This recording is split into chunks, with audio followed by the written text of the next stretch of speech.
Okay, now we are starting with the final account question 1. ठीक है, text book का ये सबसे फर्स्ट क्वेश्चन है एंड देखा जाए तो इस क्वेश्चन में बहुत सारे अलग अलग एडजस्टमेंट हैं.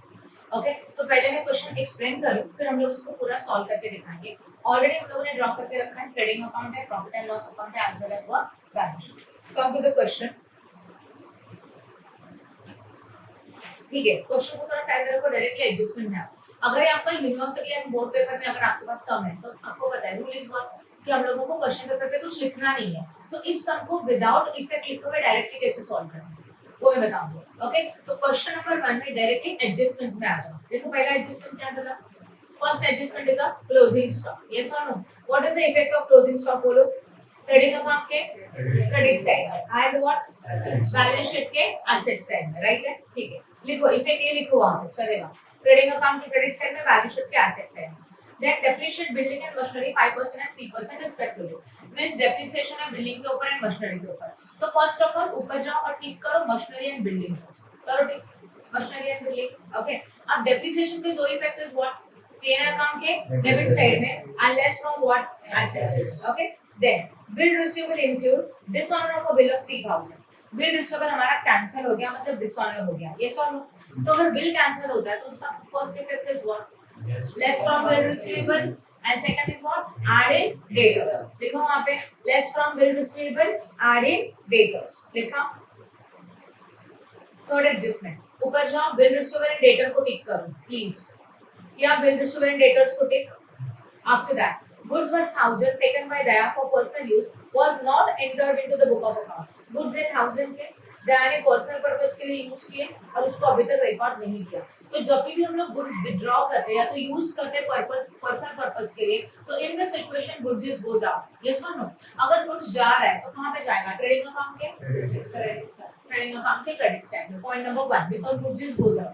Second thing this is a drawing and drawing capital में से माइनस होता है. क्या होगा ड्राइंग कैपिटल में से माइनस, तो वहां पे इफेक्ट आएगा ट्रेडिंग अकाउंट का क्रेडिट साइड एंड कैपिटल में से लेस.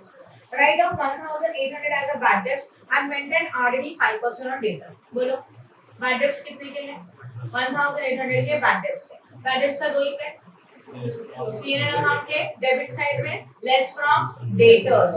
Yes or no. तो टिक टू द debtor please. ऊपर जाके debtor को टिक करो. And again there is a RDD 5% on sundry debtor means again same effect. What P&L account debit side and what less from debtor. तो again tick to the debtors. Debtors के ऊपर कितने टिक हुए. 3 लिखो. 3 ना. एक बिल रिसीवेबल वाला adjustment वाला टिक, एक न्यू बैड डेट्स एंड एक न्यू आरडी.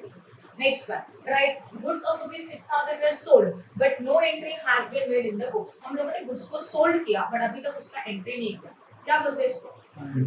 Unrecorded sales. अगर आपने सेल्स रिकॉर्ड नहीं किया तो अभी रिकॉर्ड करेंगे. तो add in sales and add in debtors. तो please tick to the sales, please tick to the debtors. किया.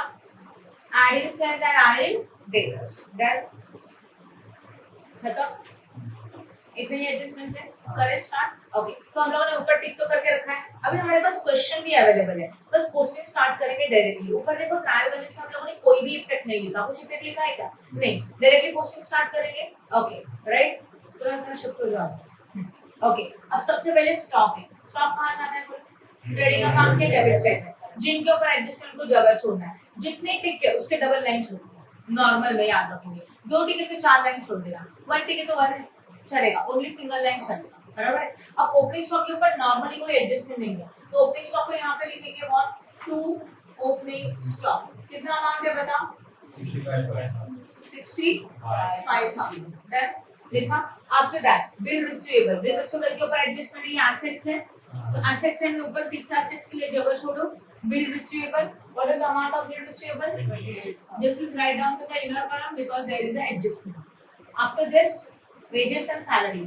wages and salary कहाँ जाएगा. First wording is the wages ना. देखो जब दोनों एक साथ आते हैं तो एक्चुअल में wages ट्रेडिंग अकाउंट के डेबिट में जाते हैं एंड सैलरीज कहाँ जाता है P&L अकाउंट के डेबिट में. बट जब दोनों एक साथ है तो फर्स्ट वर्ड के ऊपर इफेक्ट देना है. First word is with what wages. तो ये जाएगा ट्रेडिंग अकाउंट के डेबिट साइड में. इसके ऊपर कोई भी एडजस्टमेंट नहीं है, तो डायरेक्टली लिखेंगे परचेज के लिए छोड़ दो to wages and salary. What is the amount for wages and salary. 9000. Yes. Next one is what sundry debtor balance sheet asset side, अभी बिल रिसीवेबल के नीचे एक लाइन छोड़ा, sundry debtors. What is the amount of sundry debtors? 1,32,500. Inner में लिखा because there is an adjustment. इसके ऊपर कितने ठीक है? 4. अभी 4. Unrecorded sales का भी है ना, तो आप इसके नीचे एक लाइन ब्लैंक छोड़ेंगे. समझ में आया? Next one. After that, bad debts. Bad debts है तो पूरा फॉर्मेट. मैंने बहुत लोगों के आपके बच्चों के टेक्स्ट बुक में देखा. Bad debts आता है तो उतना ही लिख के छोड़ देते. बैड डेब्ट्स है तो आरडी उसमें से एक वर्ड भी आपको दिखता है तो पीरियड अकाउंट के डेबिट साइड में आप बैड डेब्ट्स का फुल फॉर्मेट लिखेंगे. It's a compulsory. क्लियर हो गया? समझा? तो पीरियड अकाउंट के डेबिट साइड में लिखेंगे देखो 2 bad debts plus new bad debts plus new RD और एक लाइन छोड़ के लेस ओल्ड आरडी. यहां तक समझ में आया? राइट. ओके. अब ये old bad debts and old RD आपको मिलेगा ट्रायल बैलेंस से. तो बैड डेब्ट्स में ट्रायल बैलेंस में कितना था? Bad debts 1000. तो मैंने इसके सामने लिखा. कुछ आगे हो या ना हो आपको ये चारों पॉइंट लिखने हैं कंपलसरी. अभी ये मिस्टेक वापस नहीं होना चाहिए किसी के भी मन में. पॉइंट समझ में आया? Next one purchases. कहां जाएगा परचेस बोलो? यस. बट परचेस लिखने से पहले चेक करो परचेस रिटर्न में है क्या है. तो परचेस को कहां लिखना चाहिए बोलो? इनर. कितना है परचेस? 1,14,800. जिसको इनर कॉलम ड्रॉ नहीं किया था इसलिए एकदम इनर कॉलम में लिखा. सही है. 48. ओनली 1 लाख और 48. Okay. 1,48,000. I hope no doubt. समझा कि नहीं? ठीक है. इसके लिए जगह छोड़ेंगे क्योंकि इसके ऊपर एडजस्टमेंट है. Next after the purchase next one motor car. Motor car is assets. Motor car के ऊपर एडजस्टमेंट है क्या? नहीं है. तो you can write that in the outer column. कितने का है मोटर कार? 68,000 सीधा आउटर कॉलम. क्लियर हो रहा है? Next one is what? Machinery is what? Assets. But machinery के ऊपर एडजस्टमेंट है. कितने का है मशीनरी? 1,14,800. लिखा इनर कॉलम में because there is adjustment. After the machinery next one is what? Audit fees. Audit fees is expenses P and debit. तो यहां लिखेंगे 2 ऑडिट फीस. कोई एडजस्टमेंट नहीं है. Directly to the outer column and amount is 1,200. इसमें कुछ doubt है क्या? नेक्स्ट वन ऑडिट फीस के बाद सेल्स रिटर्न. सेल्स रिटर्न ये सेल्स में से माइनस होता है. तो ट्रेडिंग अकाउंट के क्रेडिट साइड के ऊपर 2 लाइन छोड़ो एंड फिर लिखो sales return. What is the amount of sales return? 2,000.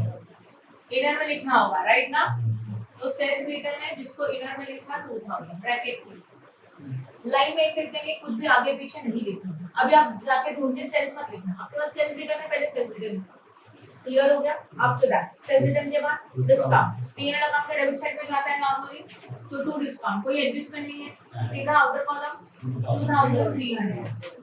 After the discount building. Building के ऊपर एडजस्टमेंट है तो जगह छोड़ेंगे मशीनरी के लिए 1 लाइन. Building 75,000 inner column. सही है. After the building cash at bank asset से 12,000. बिलिंग के नीचे एक लाइन छोड़ा फिर लिखा cash at bank. No adjustment. Write down to the outer column 12,000. Next is what? Okay. Now there is a hidden adjustment. जब भी रेट होता है या तो डेट अवेलेबल है तो हिडन एडजस्टमेंट कंपलसरी होता है. 10% इन्वेस्टमेंट इज एसेट्स. तो यहां लिखा 10% इन्वेस्टमेंट. कितना अमाउंट है? 20,000. अब बोर्ड पे ध्यान देना प्लीज. कंपलसरी जब रेट आया तो in that situation we have to find out. यहाँ लिख रही working note. we have to find out interest on investment. Right. Investment का अमाउंट था 20,000. उसके ऊपर कितना परसेंट बोला है? 10%. इसके लिए 10 लिखा. अगर डेट दिया होता तो मंथ कंसीडर करते थे. But in this question date is not given. Then ignore the month. Yes और नो. मंथ को इग्नोर करो. 10% कितना आता है बोलो? 2,000. अच्छा मुझे एक बात बताओ. इंटरेस्ट ऑन इन्वेस्टमेंट ये इनकम हो सकता है कि एक्सपेंस? इनकम. तो चेक करो कि ट्रायल बैलेंस में मतलब ऊपर क्वेश्चन में कहीं पे और है क्या इंटरेस्ट ऑन इन्वेस्टमेंट? कहाँ है इंटरेस्ट ऑन इन्वेस्टमेंट? है कहाँ है? कहीं पे भी नहीं है. इसका मतलब ये इफेक्ट बाकी है. अगर interest on investment trial balance में गिवन है तो इफेक्ट दे चुका. तो अभी नहीं लिखा है मतलब इसको क्या बोलेंगे? आउटस्टैंडिंग. क्या बोला जाएगा इसको? Outstanding interest on investment. And outstanding के कितने इफेक्ट होते हैं? 2. First one is what? PNL account में ऐड होना चाहिए. हाँ या ना. बट ऐड करने के लिए कुछ है नहीं. इसमें जाके ऐड करोगे. कुछ भी तो हेडिंग नहीं दिया. बट ये कहाँ जाएगा? डेबिट की क्रेडिट. ये इनकम है ना, तो कहाँ जाता है, क्रेडिट, इसलिए पीएनएल अकाउंट के क्रेडिट साइड में एंड ऑब्वियसली पैसा मिलने वाला है, राइट, तो ये कहा जाएगा बैलेंस शीट के एसेट साइड में। आपको ये डिफरेंस क्लियर है, outstanding expenses and outstanding income, ये दो पार्ट होते हैं, मैं वापस बता, आउटस्टैंडिंग मतलब बाकी, वो हमेशा ऐड ही होता है, तो ये ऐड ही होगा, इनकम होने का एक्सपेंस होने का, ये एक फैक्ट हो गया। अगर एक्सपेंसेस है तो वो डेबिट में ऐड होता है, हाँ या ना, बट वही इनकम है तो कहाँ ऐड होता है, बोलो, क्रेडिट में ऐड होता है। ये लॉजिक समझा सबको, किसी को कुछ डाउट है? अब ये सोचना, आउटस्टैंडिंग एक्सपेंसेस मतलब एक्सपेंसेस पेड करने का बाकी है, तो एसेट्स की लायबिलिटी, पेड करने का बाकी है तो लायबिलिटी, बट आउटस्टैंडिंग इनकम मतलब पैसा मिलने का बाकी है, तो ये कहाँ जाएगा, आप समझा, श्योर, क्लियर है? तो आउटस्टैंडिंग इनकम के ये दो इफेक्ट हम लोगों ने अभी लिखे, क्लियर हुआ, राइट, ओके। अब नेक्स्ट, तो this is a hidden adjustment, दिया था क्या कहीं पे भी नहीं, तो हम लोग ने इन्वेस्टमेंट लिखा, हिडन एडजस्टमेंट के दो इफेक्ट अभी दे देते हैं। पहला इफेक्ट पीएनएल अकाउंट के क्रेडिट साइड में ऊपर लाइन छोड़ेंगे, by outstanding interest on investment और अमाउंट सीधा outer column 2000 and second effect यहीं पे इंटरेस्ट ऑन इन्वेस्टमेंट, ओके, कितना 2000।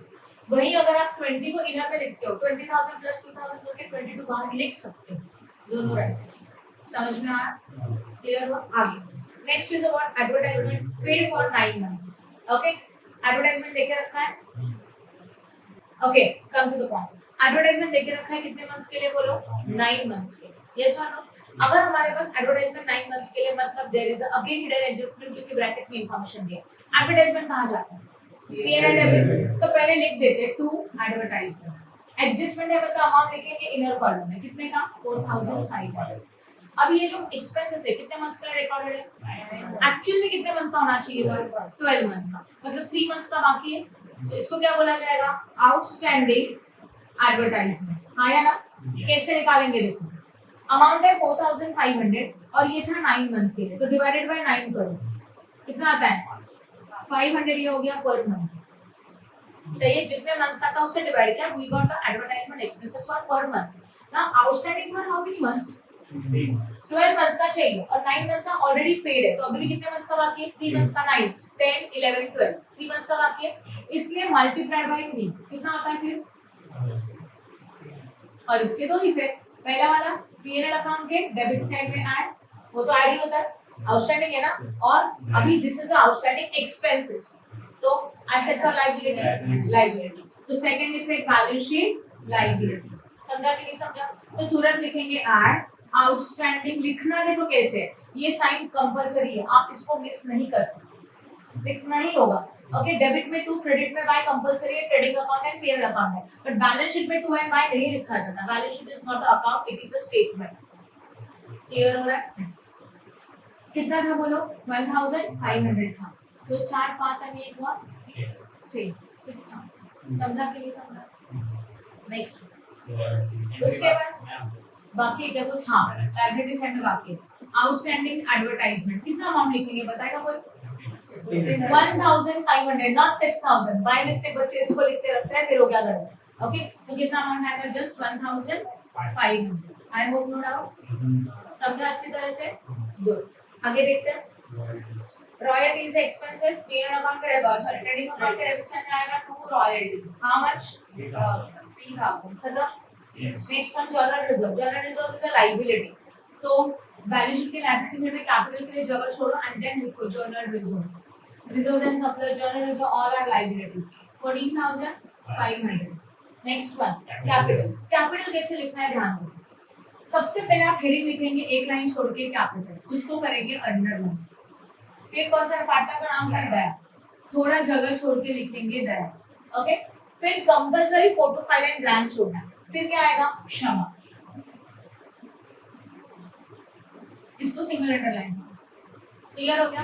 कैपिटल का अमाउंट इनके नाम के सामने लिखना चाहिए, what is the capital, 1,60,000 inner में and 1,20,000 inner, I hope no doubt in this, समझा अच्छी तरह से? नेक्स्ट, फिर आता है creditor, creditor is a liability, तो यहाँ लिखा क्रेडिटर, हाउ मच, कितना 98,000, 98,000, after the creditor next one is the RDD, now RDD is the old RDD और new RDD, ट्रायल बैलेंस में दिया मतलब ओल्ड RDD है, तो फॉर्मेट ऑलरेडी पूरा लिखा हुआ है, पहला इफेक्ट यहाँ पे इफेक्ट आएगा ओल्ड ऑलरेडी के सामने अमाउंट इज 1800 इसका एक ही इफेक्ट होता है कभी भी इसका दो इफेक्ट नहीं होता बताओ next one is what sales trading account के क्रेडिट साइड में बाय सेल्स सेल्स मीटर लिखा है उसके बराबर ऊपर लिखेंगे इसका अमाउंट है 2,85,500 राइट माइनस करके बाद में बाहर लिखेंगे after that outstanding wages now listen outstanding and prepaid अगर ये ट्रायल बैलेंस में आता है तो उसके कितने इफेक्ट जाते हैं 1 और 2 1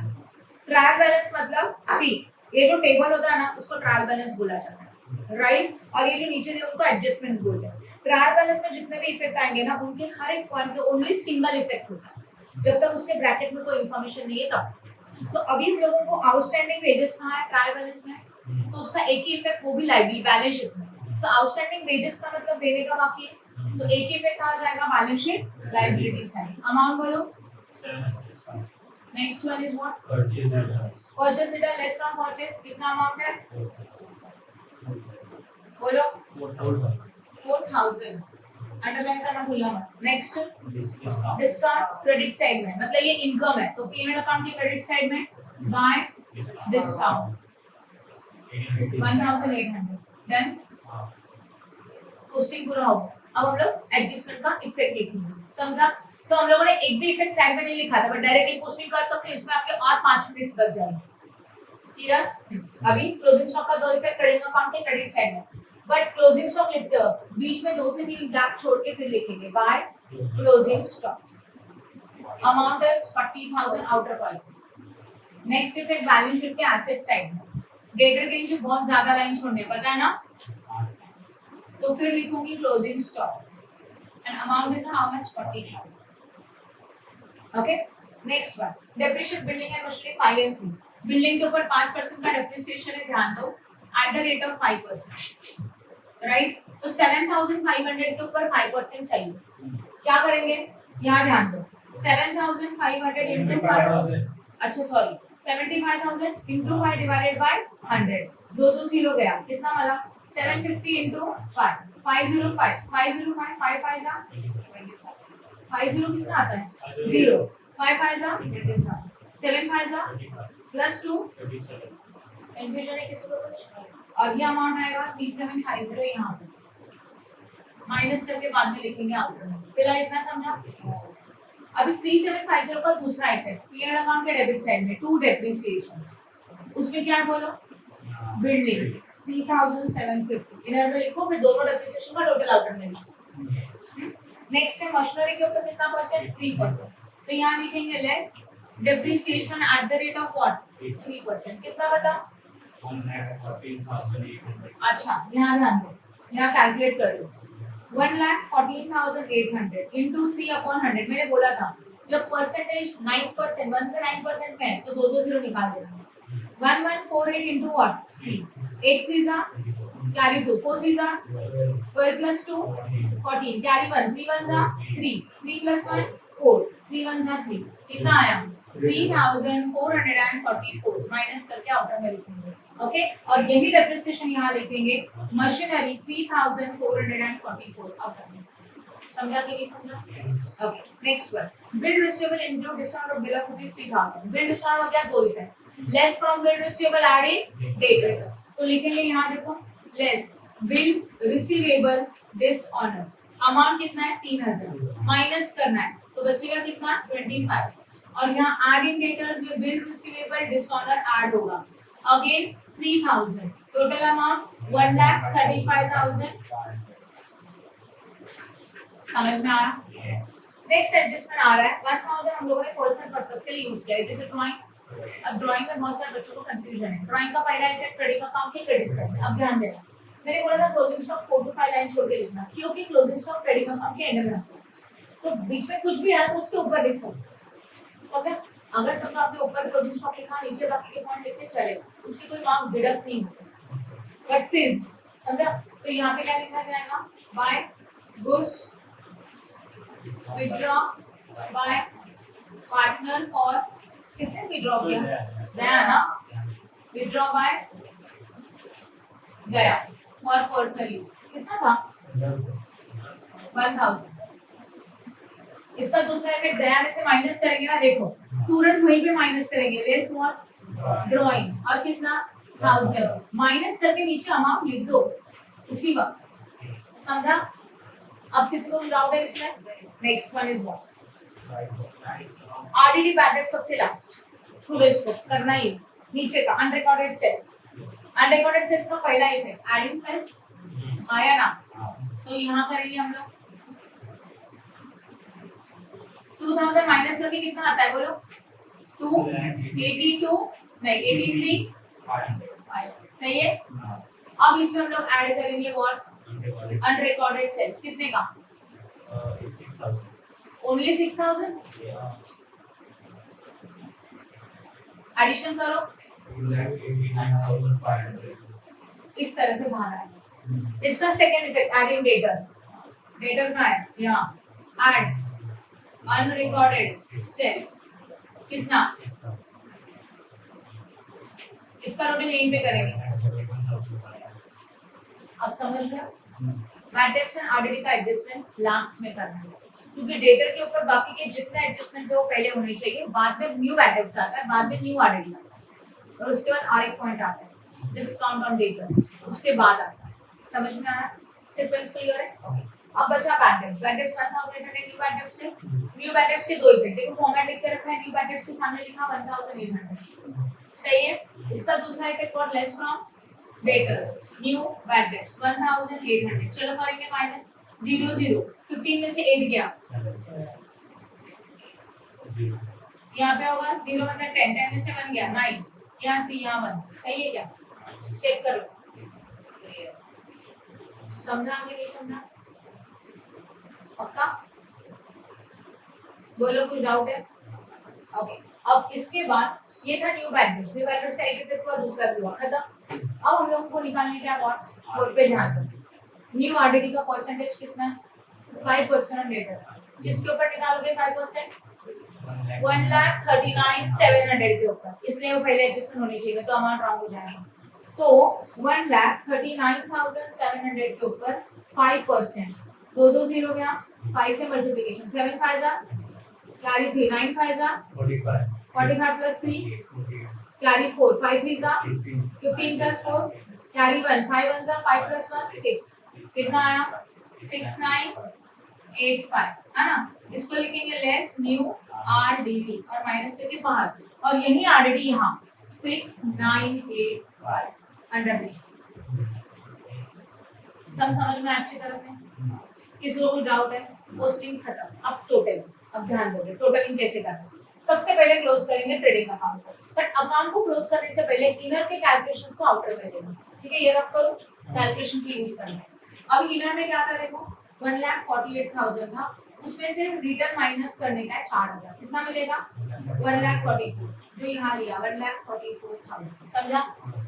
डेबिट का सब इनर का कैलकुलेशन आउटर में ले लिया, अब क्रेडिट में भी इनर का आउटर में सब कुछ हो गया, है ना?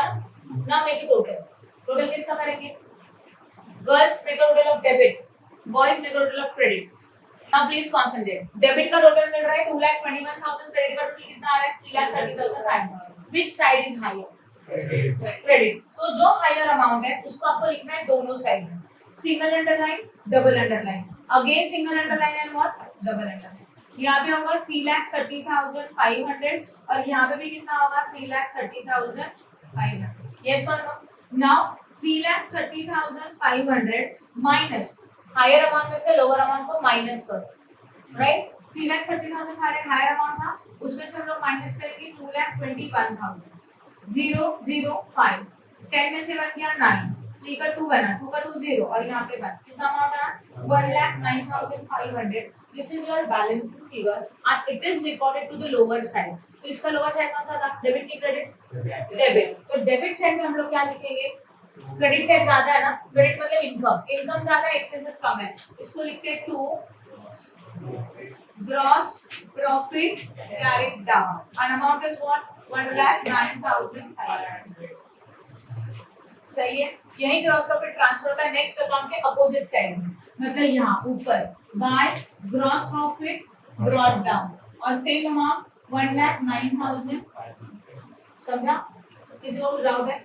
ओके। अभी again close the P&L account, same procedure, make a total of as well as total of debit as well as what? Credit. But totalling से पहले इनर का आउटर में लेने को भूलना है, ठीक है। ये देखो ये सब है, सबसे पहले इनका एडिशन करेंगे, वो बनता है 2000, यहाँ ध्यान दो, चलो कितना अमाउंट है 2800, कैसे 1000 प्लस 1800 एंड 6985, करें एडिशन 5 8 प्लस 9 17, कैरी 1 9, कितना आया 9785। आपको समझा, एक लाइन क्यों छोड़ने के लिए बोला था बीच में, ये टोटल लिखने के लिए। अब इसमें से माइनस करेंगे व्हाट 1800, हाँ या ना, तो 5 8 यहाँ पे 17 बनता है, 17 में से 8 गया 9, फिर यहाँ पे 8 में से 1 गया 7, कितना मिलेगा 79, तो यहाँ लिखेंगे 7985। I hope no doubt. अभी इसका तो कैलकुलेशन ऑलरेडी ले चुके, इनका करना बाकी है। 4 9 11 कैरी 1 7 हो गया। चलो now boys make a debit, girls make total of credit 1,30,689। एक मिनट बोलो कौन सा सेट 689 और किसी ने रोटी दिया? Okay. Now see, total of credit is what? 1,13,300 and total of debit is what? 24,689. Again same rule, higher amount write down to both the side. Okay? तो but higher amount लिखने से पहले बीच में 4 से 5 लाख छोड़ना ही है कंपलसरी। ओके, फिर यहाँ सिंगल अंडरलाइन ड्रॉ किया, टोटल लिखेंगे हायर वाला 1,13,300 and here also 1,13,300. Now 1,13,300 minus 24,689. Higher minus lower, right? 10 में से 9 गया 1, अगेन 9 में से 8 गया 1, यहाँ पे होगा 12, 12 minus 6 6, अगेन 12 minus 4 8, यहाँ पे कितना बनेगा 0, 0 का 10, 10 minus 2 और ये तो पूरा जाएगा, सही है। तो कितना आया प्रॉफिट बोलो 88,000, कितना आया बैलेंसिंग फिगर 88,621, यहाँ लिखोगे, बीच में कंपलसरी 3 लाइन ब्लैंक छोड़ोगे, ध्यान दो। अब लिखेंगे 2, क्रेडिट साइड ज्यादा है मतलब प्रॉफिट है, क्या लिखा जाएगा 2 नेट प्रॉफिट, उसको क्या लिखा जाता है कैरेट डाउन। इसमें दो पार्टनर है, कौन कौन से? गया एंड क्षमा। Now this profit divided between two partners on their ratio, ratio दिया है नहीं दिया मतलब कितना आता है दिया 1:1। अच्छा आप ध्यान दो, प्रॉफिट शेयरिंग रेशियो के ऊपर डिवाइड करने के लिए क्या करना है, इसमें मेरे को बहुत कंफ्यूजन है तो अच्छी तरह से समझ लो। पहले लिखो प्रॉफिट 88,621, रेशियो क्या है 1:1 रेशियो, 1 + 1 कितना होता है 2, तो रेशियो की टोटल से पहले डिवाइड करेंगे, समझा। तो 2 4 जा 2 4 जा 8, 2 3 जा 6, 2 1 जा 2, बट 1 को डिवाइड होता है क्या नहीं, तो 2 0 लियो। ओके, फिर बचा क्या ये 1 और एक्स्ट्रा 0 लियो, जब एक्स्ट्रा 0 लेते तो यहाँ पॉइंट आता है 2 5 जा 10, आया आंसर पॉइंट में, ठीक है नो प्रॉब्लम। पॉइंट में यहाँ पहला पार्टनर कौन है दया, दया का रेशियो क्या है 1, तो जो आंसर आया 44,310.5 into 1, कितना आंसर आएगा 44,310.5 आया। अब मल्टीप्लिकेशन के बाद जो पॉइंट में आंसर आया उसको राउंड अप करेंगे, पॉइंट में नहीं लिखेंगे। राउंड अप करना मींस व्हाट, पॉइंट के बाद अगर 5 या तो 5 से बड़ा अमाउंट है, देखो क्या बोला पॉइंट के बाद का जो नंबर है वो अगर 5 या तो 5 से ज्यादा है तो पॉइंट के पहले के डिजिट पे 1 आप इंक्रीज कर सकते हो। पॉइंट के बाद का नंबर क्या है 5 है, ज्यादा है 5 का मतलब 5 तो है, तो पॉइंट के प्रीवियस नंबर कौन सा था 0, उसमें हम लोग 1 इंक्रीज करेंगे, मतलब क्या हो जाएगा 1, तो अभी 0 था उसका नंबर क्या बनेगा 44,311, और ये प्रॉफिट हम लोग देंगे दया को 44,311, समझा। अब क्षमा के लिए मल्टीप्लिकेशन नहीं करेंगे, क्या करोगे इस टोटल में से इसको माइनस करो बस, समझा। मतलब जब पॉइंट में आंसर आता है तो सेकंड पार्टनर का अमाउंट निकालने के लिए टोटल नेट प्रॉफिट में से फर्स्ट पार्टनर का नेट प्रॉफिट माइनस करो, हो जाएगा सेकंड का मिल जाएगा। कैसे करेंगे बोलो 88,621 माइनस 44,311, 1 ये क्या बनेगा 0, यहाँ पे 1 3 4 4, कितना आया 44,310, और इसको सिंगल अंडरलाइन जिनका टोटल बराबर ही आता है, समझ में आया अच्छी तरह से। ओके, अब ये नेट प्रॉफिट है, प्रॉफिट है जो पार्टनर के लिए इनकम है कि एक्सपेंस, तो जो अमाउंट पार्टनर के लिए इनकम है वो कैपिटल में क्या होता है प्लस के माइनस प्लस, राइट।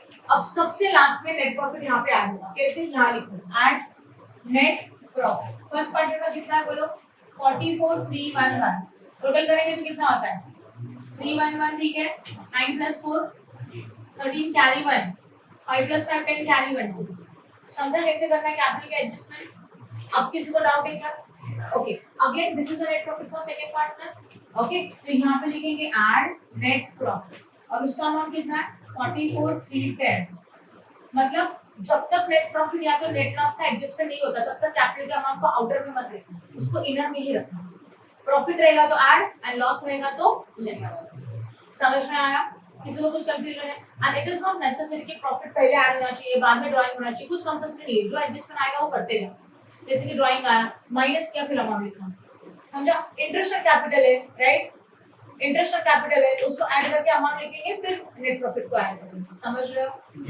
अभी इसमें देखो ऐड करेंगे तो क्या होगा 3 10 तो कंफर्म है 4 प्लस 2 6 नहीं सिर्फ 4 3 10 कंफर्म है 0 प्लस 4 4 4 प्लस 2 कितना आता है 6 और ये हो गया समझा clear now close the balance sheet again same rule inner का पहले आउटर में ले लो ये दोनों तो ले लिया यहाँ भी ले लिया अब ये बाकी है चलो अमाउंट्स बताओ मुझे माइनस करते हैं फटाफट first amount 1,14,800 minus 3,444 10 minus 4 6 9 minus 4 5 है ना यहाँ पे आता है व्हाट 7 7 minus 4 3 4 minus 3 कितना आया 1,11,356 समझा सेम क्या अमाउंट है बोलो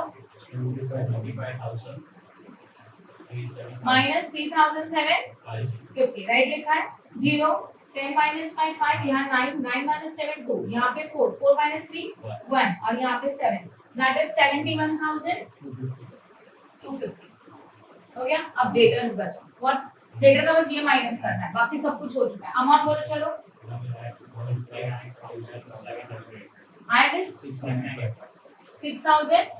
6,985 बोर्ड पे ध्यान दो प्लीज 10 माइनस 5 5 यहाँ पे कितना आता है 9 9 माइनस 8 1 सही है ना यहाँ पे कितना होगा 16 16 माइनस 9 देन 8 माइनस 6 2 यहाँ पे भी यहाँ तो 3 आएगा सही है क्योंकि इसमें से 9 में से 6 जा सकता है और यहाँ पे 1 कितना बन गया बोलो 750 हो गया ओके इनर के आउटर में सारे कैलकुलेशंस हो गए now make the total okay what is the total of liability side 4 lakh बराबर है ना ऋषभ 82,320 सही और एसेट साइड का 4,82,321 अगर ये दोनों साइड सेम आए मतलब आपका सम राइट है नहीं आया मतलब आपने कोई mistake this is your final account first question of text book समझा क्लियर हो रहा है इसमें बहुत सारे डिफरेंट एडजस्टमेंट है एज वेल एज इसमें सबसे ज्यादा डेटा के ऊपर एडजस्टमेंट है आप देख रहे हो यहाँ पे 10% इन्वेस्टमेंट का हिडन एडजस्टमेंट है जो कहीं नहीं दिख रहा है पर आपको पता है वो करना चाहिए क्लियर हो रहा है ये सब इसके लिए इंपॉर्टेंट है समझा Please like and share our video and subscribe our channel for more videos. Press bell icon for notification. Thank you.